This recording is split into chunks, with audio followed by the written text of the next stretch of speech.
What's up, everybody? Welcome back to the Schmozone podcast, episode number 40. Today's episode is brought to you by Fusion CBD products. I love using CBD, and I love Fusion CBD products. They have some of the best stuff on the market. I love using their energy and focus, their sleep and recovery. They got some muscle and joint, like a turmeric and ginger root pill. Love this stuff. They're instant freeze. They're hydro drops. Mix that with the coffee. Yummy. Love this stuff. And of course, we'll be sipping on the Fusion CBD sports water, always after the post-workout. Go to fusioncbdproducts.com. Use the promo code Schmo and get 20% off. Today's show is also brought to you by Origin Labs. So as many of you guys know, right now I'm trying to train for the 2024 Olympic trials, and I'm trying to give you guys a bit of behind the scenes and just what I take before I go train. I take this. It's so good. I love it. It's Choco Feel. It tastes really good, refreshing, and very clean. And also, it doesn't have that kind of weird, aftertaste that some of the energy drinks have. So if you want to check it out, try originmain.com. Promo code Helen with 1L for 10% off. This is really good. I promise you, you won't regret it. Clean products, made in America. Love that stuff. Check it out. Let's start the show. 1, 2, 3.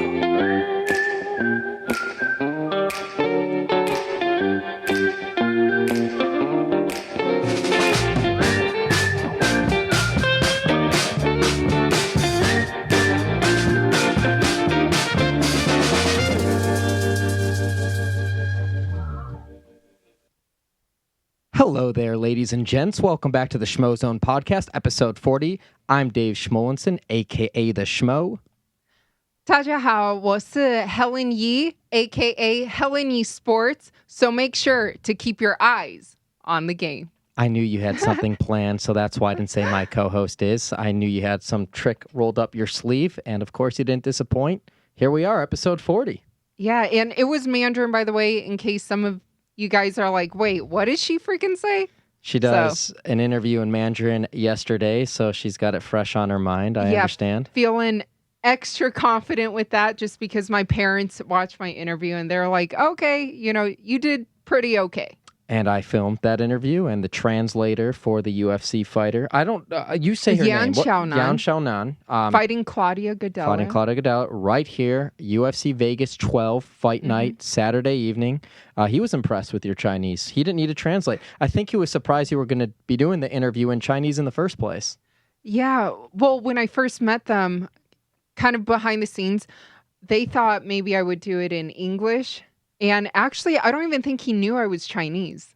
He was like, oh, wow, because I said ni hao. And then he's like, oh, wow, you're Chinese. I was like, yeah, I know. I don't look it. I'm 5'10". I know I'm. It's so funny how many people come up to me or even you and are like, oh, you're Chinese? They don't realize. They just assume you're something else. I don't know if they think you're Filipino, Korean, Japanese. I've got it all. Hawaiian for sure. Yeah, they're like, what? Like, you're so big. Like, I know, big head.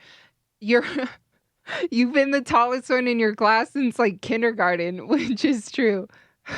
Why are you laughing? I know, it's, you brought up the big head thing. Yeah, you do have a big head, but it's a beautiful, good-looking big head. Thank you. Today we have a loaded show, by the way. Loaded show. We are going to be digitally joined with one of the baddest middleweights, fighters in general on the planet, the world. Bellator middleweight champion. Yes, Gegard Mousasi, the dream catcher. He's joining us from the Netherlands. Huge win off of Douglas Lima over at Bellator to reclaim the Bellator, I guess it was vacant, middleweight championship belt. But this guy's just beaten everybody in his career. Everybody. I know. Turned pro in 2003. Fought in Pride, Strikeforce, Dream.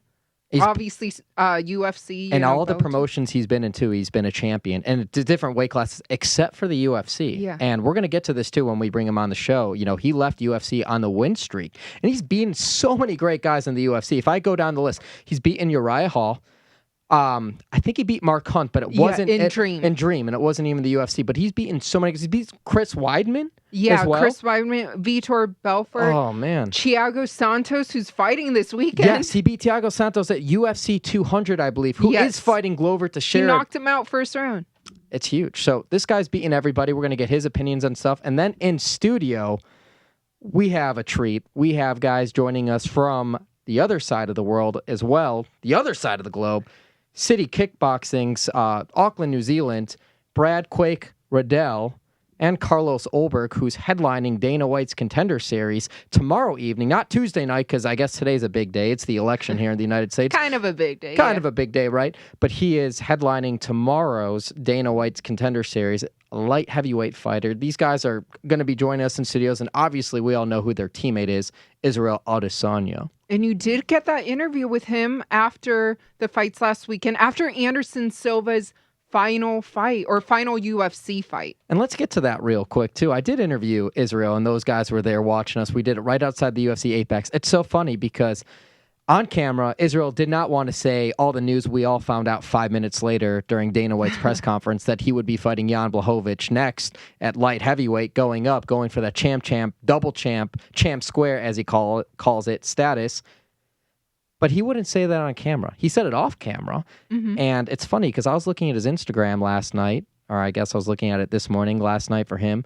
He was just chilling, hanging out in the parking lot of Allegiant Stadium, Raider Stadium, just dreaming, visualizing that 2021 summer matchup, hopefully with crowds. Who knows where the world will be.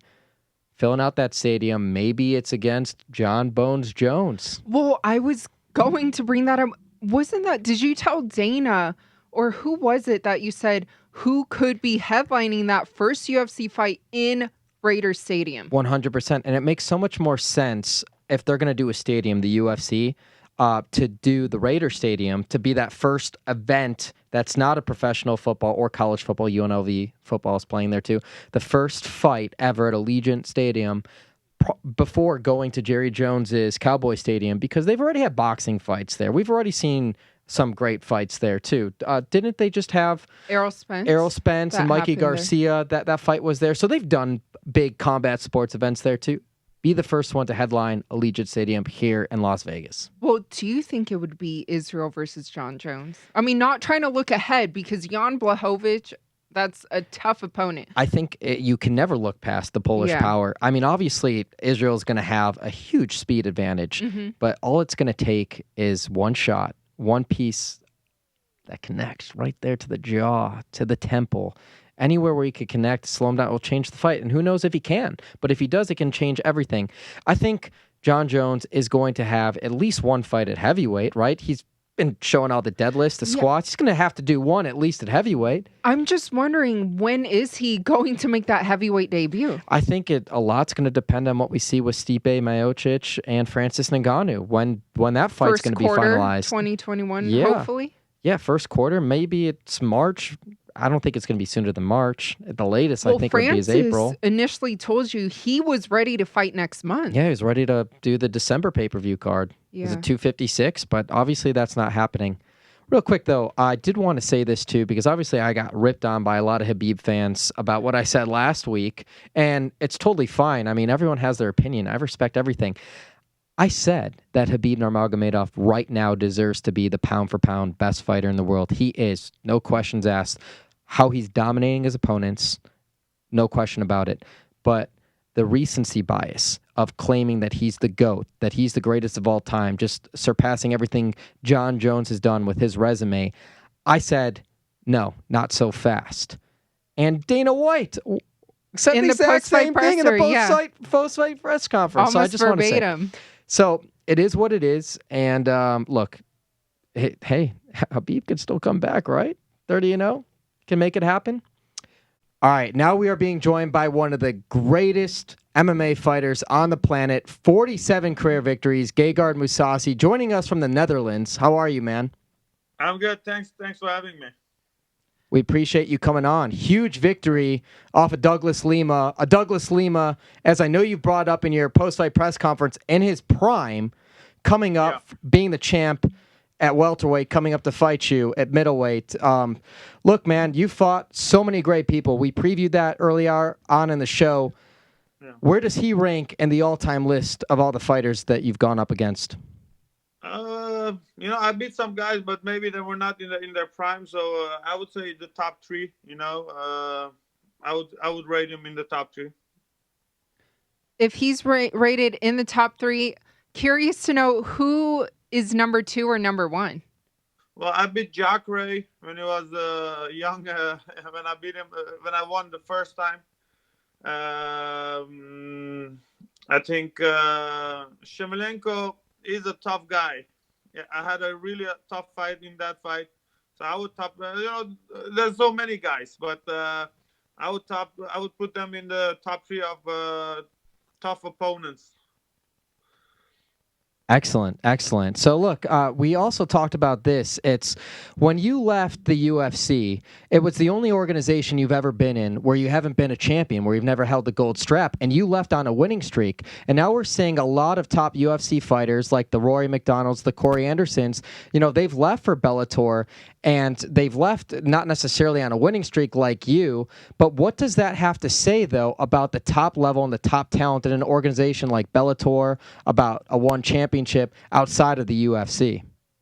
Well, I think a lot of people don't give other fighters the credit that they deserve. Like before, with Strikeforce, a lot of fighters thought UFC fighters would beat them, but once Strikeforce fighters went to UFC, a lot of them became champion. Luke Rockhold, Daniel Cormier, uh, Alistair fought for the belt. You name them. I think they showed that the top level fighters. So that's the same with Bellator. It just because of there's no I say mix of fighters. Like Bellator fighters versus UFC fighters.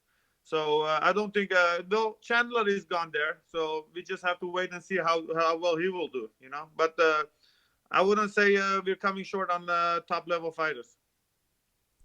You just said his name, Michael Chandler. He's coming over here to the UFC. Do you think right off the bat that a big conversation I've heard through the airways is Michael Chandler deserving automatically of a top 5 UFC welterweight? Do you think right away you want to see him fight a top guy, whether it's a Tony Ferguson or a Justin Gaethje? Well, I would have loved to see him against Khabib because he's a good wrestler. He strikes well. He scrambles. He's explosive. So that would have been definitely a fun fight to watch. So against Gaethje would have been too. I think he's a guy that can fight anybody. And now we could still see it happen too, because Justin Gaethje, he said he's ready to fight in a few weeks. If you're going to go out in a fight, best be put to sleep rather than be knocked out or TKO to put to sleep. Yeah, I remember that. But yeah, I think maybe he needs his rest. But for sure. Of course, as a fighter, you want to stay busy. So yeah, I would watch it. Well, you mentioned Khabib. Were you surprised when he announced his retirement after his last fight? Yeah, I think no one was expecting that, but I don't know. I'm hearing talks that he's coming back to make 30-0. So the guy is an athlete. That's all he does. So maybe after a year he will come back because it's difficult for if fighting is all you know, you're not gonna be suddenly a doctor. You know what I mean? So it's a little bit hard to say goodbye, especially if you're on top after working your whole life to be on top. So maybe we're gonna see him again. I don't know. I hope so. Do you put him as maybe not your greatest of all time, or is he your greatest MMA fighter of all time? I'm curious to get who your opinion on that conversation. Well, he's definitely one of the greatest. It's difficult to measure. Do you measure it with losses? Do you measure it with championship fights? Do you measure it with scandals? But I would say he's top three at least. Yeah, for sure. You can put him at 1 or number 3, but he's definitely in there. So you've seen so many different fighters throughout your time. You've been a professional fighter for multiple decades. You've seen so many different organizations. What would you say has kind of been the biggest evolution in MMA that you've seen in recent time? Well, when MMA began, let's say, first of all, the jiu-jitsu guys would win. Then the wrestlers came. The wrestlers were doing well because they were strong and they would do ground and pound. And now you see, and there was a time that stand-up fighters were doing well, but now everyone is complete, so I think that's you have to be good at everywhere, and that's the difference what I'm seeing now. You see, there's not a real stand-up guy. It's not like you have Crow Cup or you have Noguera. Everyone is a little bit versatile, so I think nowadays everyone is complete. And you're also someone who's fought at multiple weight classes, and obviously your most recent opponent, he's gone up to fight you. We're seeing a lot now too. I call this the champ era, where fighters are going to looking for belts in two different weight classes and stuff of that nature. Overall, don't you think, in your opinion, that is better for the sport, better for overall competition to see guys fighting in multiple weight classes, over time? I think so. I think so. But it's just, I think McGregor started with it, with double champ, and everyone is doing it now. But it creates better big fights. I think the Douglas was a big fight. He didn't look small. It was the same size as me. So it creates fun fights. I think for the fans is good. For the promotion is good. So yeah, GSP versus Anderson. I think that was a fight everyone wanted to see. Anderson versus John Jones. So it creates a lot of nice, exciting fights. So I think it's for the fans it's good, and yeah, that's the most important thing. Well, Israel, he's talking about moving up and fighting Jan Blachowicz for that light Yeah. heavyweight title in the UFC. How do you think he'll do moving up a weight class? I think he will do well because he's a very technical guy. When he fought Costo, I don't know if I pronounced his name well, but he fought that when you're a technical guy, when you're a guy like Machida, where you're not, you keep the distance well, it's difficult to take you down. There's not a lot of grappling or clinching, a lot of wrestling.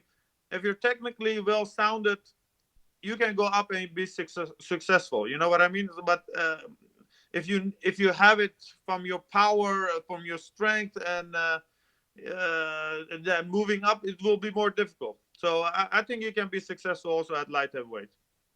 What about someone like you who's fought heavyweight, light heavyweight, middleweight? Another fighter, one in the UFC that comes to mind that's done that is Jared Cannonier, who's currently fighting in the middleweight division. Do you see yourself having a power advantage over other middleweights that you're going up against? No, middleweight is my weight class. I fought Mark Hunt. I took him down. Actually, was controlling was a lot easier because it was so slow. It was like a turtle was moving. So there was, once you take a guy like that down, it was easy to control. I could have kept him there maybe for 10 minutes because it was a 10-minute round. But taking him down, that's the difficult part, But luckily, I was able to, how you say, um, yeah, I took him down anyway. I don't know the word for that. So trip him. I was Tripped able him. to trip him. Yeah, but if I go and grab his leg and I have to force it, yeah, then it's gonna be a hard time. But heavyweights are actually the worst division ever. I mean, the level of heavyweights is terrible. They're not very versatile. Usually there's a lot of power, but there's not a lot of technique. There's not. They're slow. So heavyweight is the easiest division, I would say. The lighter you go, the more difficult it is. The more competition is, the more heavier you go, the less competition, the less they're good at. So if I was able to put down that weight, heavyweight would have been a lot more easier division. So I think this is a pretty good question to end on then. It's Yeah. what do you have left to prove in your career? Because you're hot right now, you're winning fights, you're looking great out there. What more do you have left to do in your career for you to feel satisfied? Well, I lost one fight out of 10 fights. I'm not slowing down. I didn't feel like I feel like I'm in my prime. My body still works. So eventually, I'm gonna move up to light heavyweight, fight for the belt, and if that's successful, if I win the light heavyweight belt, it's a dream. I don't know if it will ever happen, but maybe heavyweight belt, I would be open for that. But like I said, it's every step you have to take. You have to be successful. So Now I'm back middleweight champion. They want to do light heavyweight title fight, I think. Maybe defend it once, maybe defend it twice, and then go light heavyweight. And if I'm successful there, I'm looking for something that people gonna remind me of. Let's say, that would be an accomplishment. So there's always goals. I would say I would be open for a boxing fight. But I think a fun boxing fight. It's still things to do. There's always a challenge. There's always a challenge. So I just wait and see. Well, who would you? I'm moving too forward, but those are just thoughts. Whatever happens, I have to see in my next fight. I have to keep winning. Well, two questions. Because you mentioned the boxing, but before that, when ideally for you would you like to get back in there and defend your title? Well, as soon as possible. I think I would love to fight February, January, but I think that's too soon.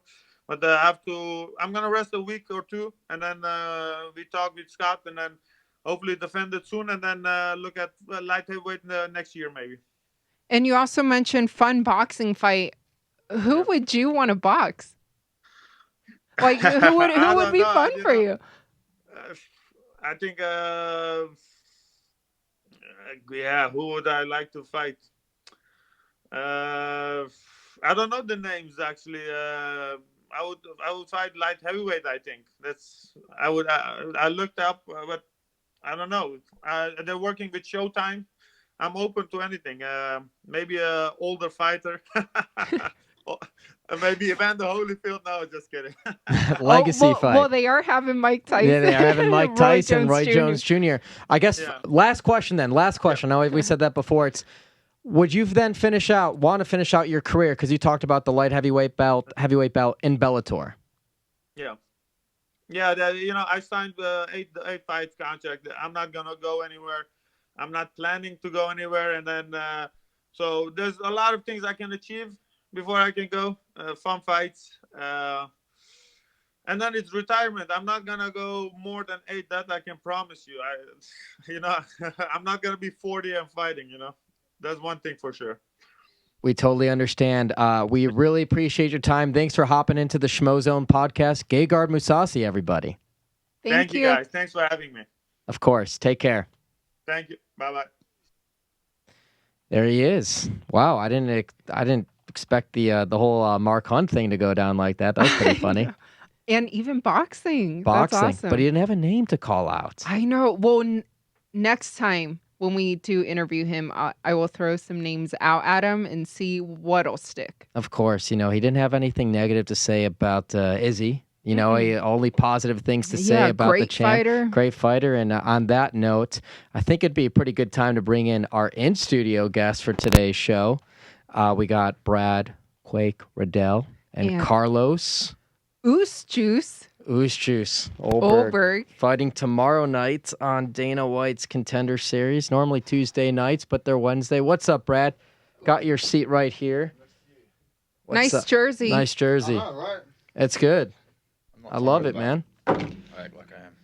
Is it just you, or is Carlos coming too? Carlos is just sort of resting. No Carlos today. No Carlos. It's okay. We hyped him up, but it's okay. We understand. He's got his fight tomorrow. I'll speak for him. I figured that'd be good enough, man. Sounds much better. Yeah, is his nickname Oos Juice or Mr. Marvelous? He's got a few. Right through this one. I think Black Jag, Oos Juice, Mr. Marvelous, The Ladies' Night. He's got a couple, yeah. Well, we're excited to finally see him, man. It feels like it was the end of September, right? It was the end of September. Izzy fought Costa, UFC 253. You guys had to go back and quarantine for 14 days, and then you guys came back here to Vegas? Yeah, so we had the 2 weeks quarantine at home, and we got out for about 9 days. And then me, Izzy, and Carlos jumped back on another airplane, came back here, and we've got the same gig on the way home. So another 2 weeks when we get back. But it's all good because it's for a greater cause. For the team. Yeah, man, for the team. Dedication. He gave us 2 weeks. He gave us 2 weeks, he gave us more, to be honest. He gave us 2 weeks during our camp when we got locked down in our gym. And then he came here, and then he came to Abu Dhabi, and then he did the lockdown as well. So I think we're still in debt, even if we do this 2 weeks. Yeah, man. Well, how is he looking, and what are kind of the expectations for tomorrow for him headlining Dana White's Contender Series? Well, he looks great. He's extremely focused and he's extremely excited, which was always good. You know, he's very confident, but the best thing about being really confident is he has the skill set to match that, which is really important. Some people get a little bit overconfident and they let that get ahead of themselves. However, he's got like a good balance between the both.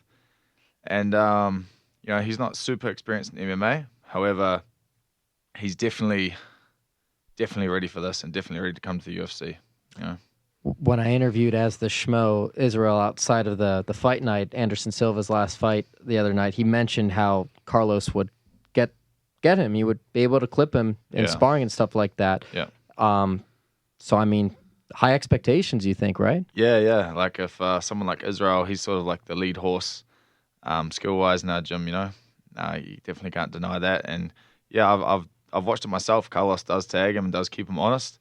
And he can definitely do that in the cage as well. Like his skills portray from the gym to the cage, which is also very hard. You know, that's a skill set in itself. It's very easy to do things in training sometimes compared to doing them in the fight. However, he has the ability to do that. So, yeah, man, I'm just as excited as you guys are. And, yeah, you guys are sort of anticipating what's coming. I know what's coming, but I'm still excited. Yeah, he's got the headline fight, you know, tomorrow night, Wednesday night. Yeah. Let's talk about you, though, man. You're 3-0 now in the UFC. I think you had 57 wins as a professional kickboxer prior to your time in the UFC. Yep, that's like a clawed-out record, me trying to find my fights. And, yeah, I had a little bit of experience going into it, so I was pretty comfortable at fighting before I got in the UFC. And I'm getting more comfortable with that weight class in the UFC. My first time at 155 was in the UFC. So it probably wasn't the right stage to do it on, like the biggest show I think the UFC's ever had. But, yeah, man, I'm enjoying my time in there. I'm getting given some pretty good tests. And luckily I'm coming out on top. So I mean, we were there for the first one over in Melbourne. Yeah, cool. against Yeah, Jamie last year. Malarkey. I interviewed him recently, too. He the other time. The Irish hooligan. You guys got the fight of the night bonuses, too? Yeah, we did. I remember chunks of that fight. I was pretty overwhelmed, pretty tired, and probably had a minor concussion as well. But that was a pretty awesome fight, and I think, you know, all credit to Jamie as well. Like, we had a hell of a crack at each other. And, yeah, man, I hope he gets in the winning column soon in the UFC as well. Yeah, he was exciting. Yeah, that was, you know, did you see his last fight, too? Yep, I did watch. How did you score that fight, you know, because obviously there's the takedowns, there's the striking, you know. Well, yeah, it's hard, right? Because it's entirely dependent on the judges these days. Like, whatever the judge favors, I guess, which way it's going to go. There might be like a pro wrestling judge or a pro striking judge. So it's, yeah, man, like the sport keeps evolving, and yeah, man, like like that old saying, like, don't leave it to the judges. But like that's much easier said than done sometimes.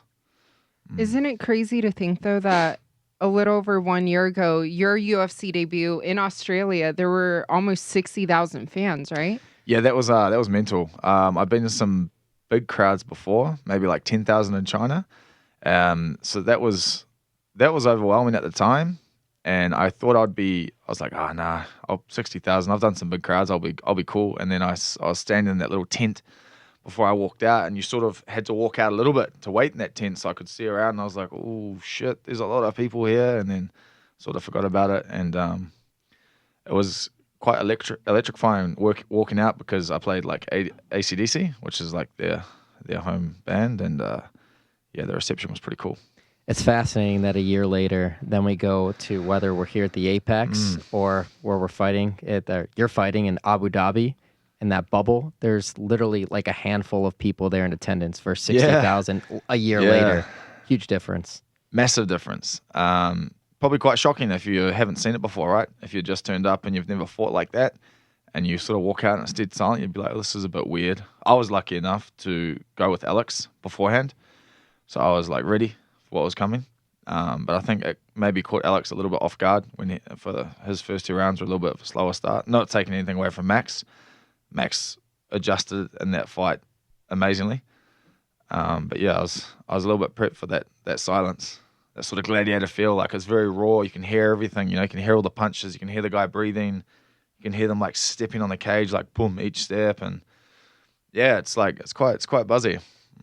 It's quite a unique experience. Do you prefer that though? Because I know sometimes some of the fighters, they like that where they can hear their coaches and even the commentators. Yeah, well, it's different with the commentators because you like hear what they're saying, and like sometimes those guys are really experienced, so they'll be like, "Oh, he needs to do this," and you'll be like, "Oh yeah, thanks." Like I'll do that now. But I like that. I liked fighting in that dome in Abu Dhabi. It was like very raw. It was very primal. It's just you and your team. There's no exterior factors hyping you up or giving you energy. You have to rely on like your inner strength and your mental fortitude. So I enjoyed that raw aspect of it, and yeah, man, got another win, so that's cool. Yeah. I want to talk about your team, City Kickboxing, obviously one of the hottest gyms right now in MMA in the world. Your coach, Eugene, I know he's not with you guys. Yep. He's coaching Junior. Yeah, big junior. Big boxing match coming up there. But with your team, the old saying with MMA, you'd see a lot of the best fighters having wrestling backgrounds. If you look at Carlos, you look at you look at Izzy, you guys come from the kickboxing backgrounds. And we're seeing in MMA too, it's like, look at the champions right now. Not a lot of them have that wrestling background. It's kind of like a changing of a guard. What would you say is kind of the tribute to that new trend in MMA that we're seeing now? I've thought about this before. I've asked myself the same question, but I think personally, like people can agree with me or not, but whatever. I feel like striking takes a very, very long time to learn. Right? It's very dynamic. It's never ending. It's extremely hard to. It takes a lot of time to get the intricacies of it. Wrestling is the same, like a complete form of wrestling. If you want to learn everything, however, you can master the ability of getting up in a relatively short time. So if you can if you're strong, and you master the ability to always stand up, which doesn't sound that hard, but obviously it can be, right? If you come across someone like Khabib, but if that's much easier to learn getting up than learning that huge broad spectrum of striking. So I think that's why we have an advantage, because we've spent all this time striking, and then we really only have to focus on a couple of things, which is getting up, and then when we get really good at getting up, we start to broaden our skill set and branch out in that grappling world. So I think this is why we're having some success at the moment. Probably just shot myself in the foot, but that's okay. You just got a target on your back from a lot of the other light weights. Interesting division right now, right? Very really interesting. hot. Well, first off, did you expect Khabib to retire after his last fight? No.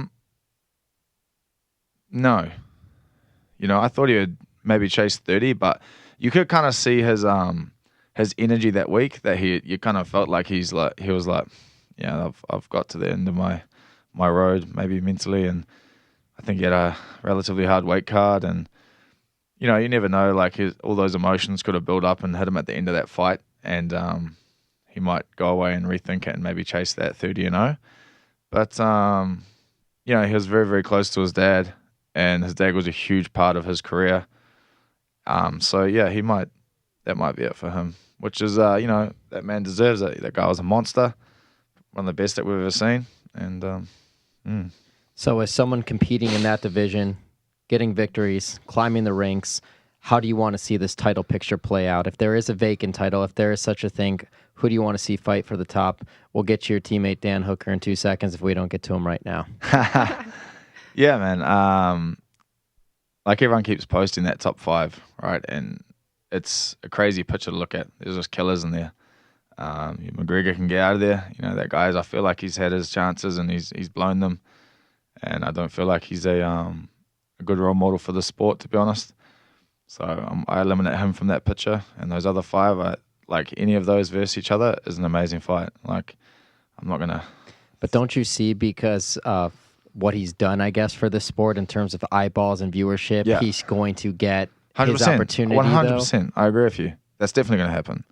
But that's just my opinion. I don't want it to happen. You know what I mean? Like, So let's say he is locked up with Poirier. What are the other fights to make? Where does Michael Chandler fit Yeah. in this equation? yeah, I feel like Chandler maybe should have a fight with someone in the top 20 first, and then get to have a crack at those higher ranked guys just out of hierarchy. You know what I mean? Like, obviously, I respect everything he did and his promotion before that, and he definitely is worthy of that top spot. But there's people that have been working and clawing their way up there, so they're ahead in the hierarchy. So if he can go through someone in the top 20 that's difficult and deal with them comfortably, then okay, yeah, cool. Jump in that top 10 or top 5. And your teammate, Dan Hooker, he is ranked number 5. What do you think makes sense for him next? I won't speak for Dan because I know he's a psychopath. You know, he'll be happy to fight anybody in that top 5, and he loves wars. I would love to see him fight Tony Ferguson. That'd be really cool. I think that'd be a pretty awesome, gnarly fight. But then I think he was yelling at what's his name? I've forgotten his name right now. Frozen up. Is he in the top 5? Nah. Well, he there's just a Charles, he fought McGregor Charles last. Oliver. No, He fought McGregor last. Oh, I can't believe it. Diaz, Jesus. Oh, Nate. Sorry. Oh, yeah. Okay. I just had a complete mind blank. Sorry. No worries. He's been yelling at Diaz on Twitter and stuff like that. So I think that'd be a pretty cool fight too. You know, Dan can take a lot of punches and is extremely durable. So is Diaz. So that would be an awesome fight for the viewers. I brought up Charles Oliveira just because it was the next name that was out the tip of my tongue. The guy's got like a 7-fight winning streak going. Monster. He gets no respect. Yeah, I know. It's crazy. I actually thought about that a while ago. I was like, man, I'd like to fight that guy. That would really test your grappling, you know. And he definitely deserves, someone in that top 5. Like, he's unmistakably at that level. So, So your teammate Dan Hooker, same weight division, obviously. You go up against him a lot in practice. Yep. Is a scenario, because both of you guys have title aspirations. The scenario of fighting him would only be with a gold strap on the line, I assume? Yeah, that would be the scenario, and a nice big payday. And would have to have a chat about that with Eugene, I guess. I'd probably leave that in his hands. I know for a fact he'd be more than happy to fight, and so would I. And, that could be inevitable. You never know. And there's like other guys that I'm friends with in that division as well, that when I was teaching at Tiger Muay Thai, I had a lot of these guys come over and train with me as well. So there's like a few friends that I'm probably going to bump into on the way to the top. And that's cool. That's the nature of the business. Like, I have no hard feelings. And, I just look at it as a test, right? So you just brought up 2 things that I want to get to. Let's start with Eugene. A lot of you guys, you refer, I know Israel said this a bunch of times, I got to consult with Eugene, talked with Eugene. It seems like a lot of you guys put the trust in Eugene to make the matchups for your next. Your career is kind of like in his hands in a way, it seems to be. Yeah, he definitely makes good decisions. He always gives us a say. He always asks our opinion as well. My UFC matches have been a little bit different. They just got sent to me, and they were like, sign the contract, and I was like, cool. And so they kept sending me these killers. But we like to always ask for his advice, right? Because he's got our best interests at heart, and he always has. So did that 2-minute conversation between Dana White and Israel, where they determined Jan Blachowicz would be next at light heavyweight, did Eugene see that coming? Did Eugene give Izzy his blessing? Yeah, of course. Like, that was I'm sure that was pre-planned. I'm not going to speak for Israel. I'm sure Israel's always got huge visions, huge aspirations, and I'm sure that was something that he wanted to happen prior to speaking to Dana. He probably walked in there and was like, I want to fight Jan. Like, I want the champ belt. Dana was like, great idea. His Instagram at 3 a.m. in the morning. He's in the parking lot of Allegiant Stadium. We see the foreshadow a mile away. He wants to be the first fighter there. Yeah. The first combat sports event in Allegiant Stadium. 50, 60,000 people watching him. Is that Jan? Is it John Jones? Is it right there? Yeah, man, it's definitely going to be one of them. I'd probably say it would be like John Jones. That'd be my preference. Yeah. But as he's been saying that since that stadium started getting built, he's like, I'm going to have a fight there. Every time we drove past, I was like, well, that's probably going to happen. But I see that. Sorry, what about for you? Like, is there someone that you're targeting next? I would like to fight Alexander Hernandez. He just had a win. I called him out a while ago after my Auckland fight when I fought Magomed. And then I got given Alex de Silva, which I'm not complaining about. That guy was a beast. That was a really fun fight It was too. a great fight. And, so Alex, I think he had 2 losses and maybe a win now. So I was like, he's back in the winners column. I think this would be a cool fight to match me up with. I heard Drew Doby yelling out for a striker a while ago, and I think he might have got rematched now. I think he didn't have a match. Someone fell through, and then he got one now. But also fighting him would be really cool. Drew's last victory was against Alex Hernandez, I believe, too. Yeah. Saw that. Yeah, it was, man. So that's why I think it makes sense to fight Alex first and then chase down Drew. And yeah, man, no reason, like no hard feelings, nothing like that. I just look at them, I'm like, yeah, those guys would be cool to fight. So The second point I was going to get to is you talked about teaching at Tiger Muay Thai. So I'm assuming there's been overlap with you there and someone like champ Petr Yan. Yeah. well? I spent a lot of time with Petr. Yeah. I figured that would be the case. He's got a big fight, title fight, defending for the first time against Aljamain Sterling. Would love to get your thoughts on that matchup. That will be an awesome fight. I actually just saw Aljamain at the PI on the way here. And I spent a lot of time with Petr. And I've watched a lot of Aljamain. And that's a very exciting fight. I'm going to go with Petr because he's one of my day ones. But yeah, man, both those guys are so skilled. I'll pick Petr. Obviously, he's a phenomenal striker. He has great wrestling defense. Aljamain looks strong as hell when he gets there and gets hold of you and he grapples. So it's going to be a very exciting fight, man. It's definitely one of my next favorites coming up. You got that grappler background against that striking background. Yeah. And I know Aljamain has been back and forth between Vegas and New York. And Hungry youth, man. Yeah. You can't rule that out as well. Yeah. And another exciting fight next weekend, Islam against RDA. Yeah. I've seen a lot of Islam at the PI this week. He's been nodding his head to me. That's a guy I'd like to bump into one day as well, just because that the strength of like their grappling sort of like fascinates me, right? Like him and Khabib and stuff like that. And it'll be like, I'm sort of like a bit obsessed with testing myself against people like that or against like phenomenal skill sets. I feel like his grappling's like one of those skill sets. And I'd like to have a crack at him one day. And like I see that a lot of people don't seem to want to, which each to their own. But I'm gonna pick Islam for that one. Gonna pick Islam for that one, just via drowning. Going with the grapple. And then RDA is going back down to that weight division. Yeah, and he's used to that 170. I mean, it'll be interesting to see him too. I mean, that fight was supposed to be over there in Abu Dhabi, but because of the COVID situation got pushed. Yeah. And like as you get a little bit older, those lower weight cuts can get a little bit stickier, get a little bit more tired. So I guess that's working against RDA as well. But he has some crazy experience. Want to talk about Volkanovski now? Yeah. Let's talk about little Greek. Yeah, I mean, so obviously, Brian Ortega, we were talking. For the longest time, there was no clear person for him. You got Henry Cejudo calling him out, trying to do that whole C4 thing, and we haven't heard that recently after Brian Ortega's win. Yeah. Does it seem like Ortega, he's prepared mentally for Ortega to be that next opponent, or is there kind of a thought in his mind that hey, it could be somebody else? No, I think he said to me and he posted as well saying that he's got some direction now, right? Ortega, I think, is the one that he's lining up. Yep. I know Alex very well, and I know he's just keen for the hardest test, and I think he feels that that's Ortega at the moment. So, yeah, I'd assume that's the next fight. Like I'm saying, that's like a complete assumption. He hasn't told me, so. Yeah. Well, I mean, you have, slept in the gym with him. Yeah. Multiple nights, so. Yeah, good times. That's crazy. It's the tight knit, the bond community that you guys have. It's like a brotherhood. The brotherhood. Yes, it is.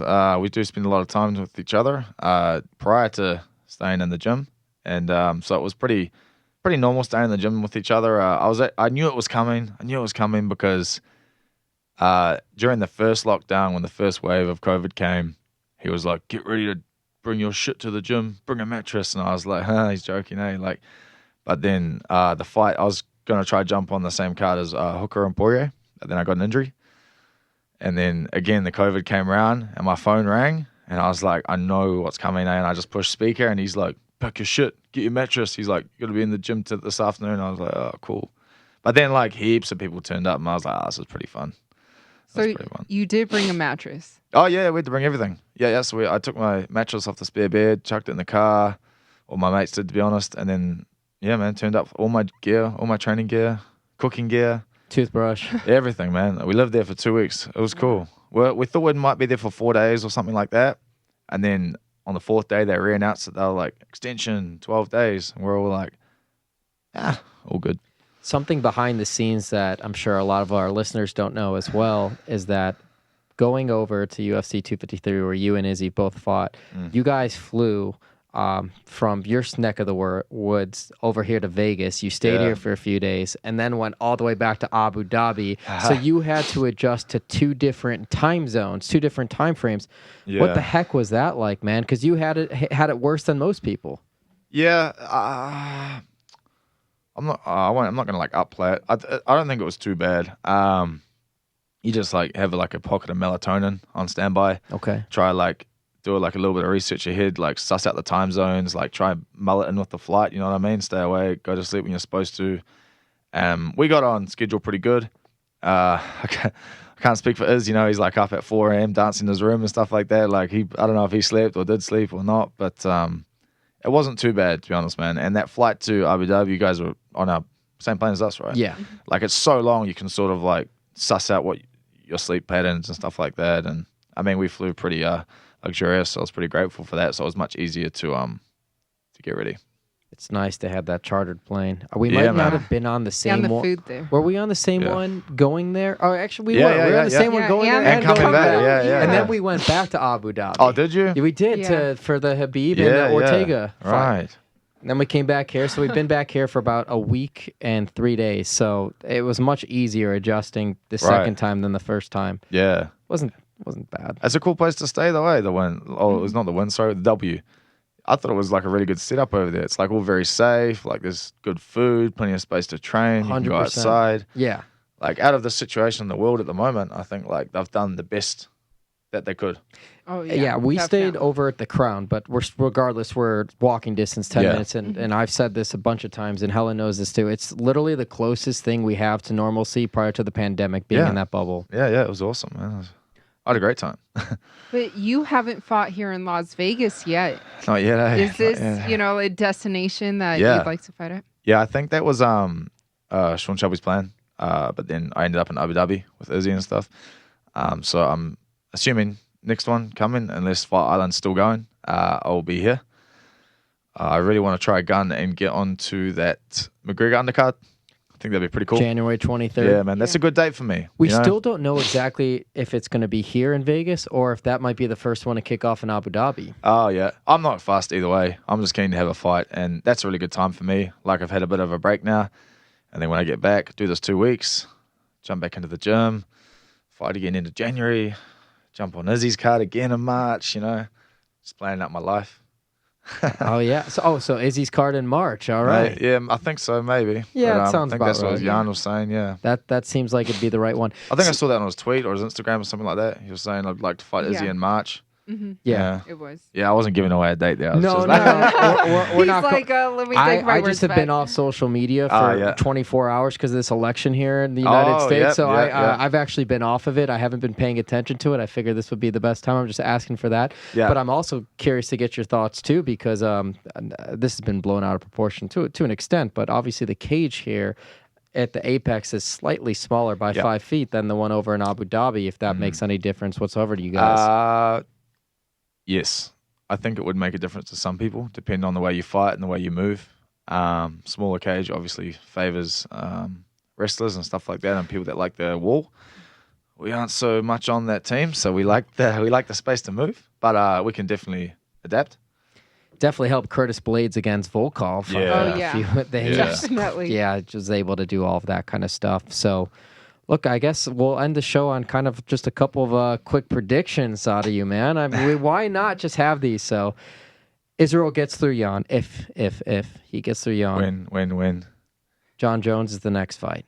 Yeah, 100%. I reckon. I mean, the only thing I could see happening maybe Whitaker snuck in between then. I don't know. I don't know what Izzy's plan is to when he wants to fight Jones. But, yeah, man. It's crazy how Whitaker just got pushed over like that. It's not like Whitaker said. We were at his post-fight press conference. Like, you don't want to fight Izzy. He's like, look, I just want to have Christmas with my kids, and I'll be ready to go next year, beginning of next year. So he's just getting surpassed. What about Whitaker going up to light heavyweight and fighting Izzy? He said he wants to fight him there. Yeah, I'm sure he could. Yeah. He's a very thick, dense guy. I'm sure that's like maybe somewhere he walks around just like Israel does. He, by his last 2 performances, he has earned a title shot again. That's just my opinion. But if Israel's doing what Izzy wants to do, which is fight Jan, I'm sure if he wants to fight Whitaker after that, he would. He might want to fight Jones after that. I'm not sure. It was whatever his broader vision is going to happen. That's the benefit of earning the position that he's in.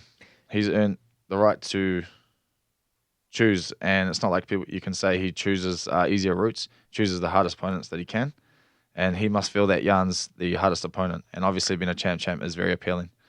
100%. And I bring that up too with the Whitaker, thinking that could be the possibility after Jan, depending on what happens with John Jones, because a lot's going to be dependent on if that Francis Ngannou-Stipe fight happens in March or Q1 or whatever, and what the timing would be and what happens next for Jones. Would that be on the same card? I'm sure it would not. I'm sure they would probably split up the pay-per-views, or who knows? It just depends on what's available here with a lockdown or not a lockdown and all that kind of stuff. But just depending on the timing situation, that's why I brought that up. Yep.